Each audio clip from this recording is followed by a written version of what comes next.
In this video, I'll be showing you how to fix iPhone not charging when plugged in. It's a very simple method, so if you find this video helpful, be sure to drop a like and subscribe. Now, if your iPhone isn't charging, the first thing you want to go ahead and do is inspect the cable. So look for any breakage, fraying, or bent prongs on both ends of your USB-C or Lightning cable. And if there is any damage, do not use any damaged accessories. For one, it's unsafe, and two, it's probably not going to work too well. Next, ensure you are using a wall power socket and an Apple certified adapter. Avoid charging via USB ports on keyboards or unpowered hubs, as they might not provide enough voltage, so that could be the reason.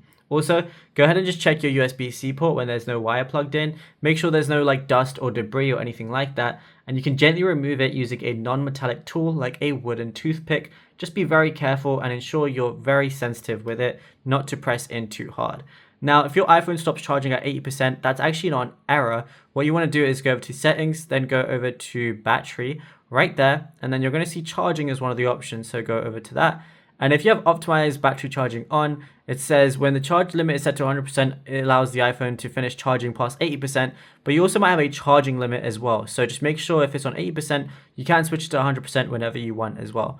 And yeah, it's as simple as that. Now, if you found this video helpful, be sure to drop a like and subscribe. And also, be sure to check out all our other tutorials that we've been posting on the channel as well, because there is a lot to go through and you might find something that you didn't know about yet.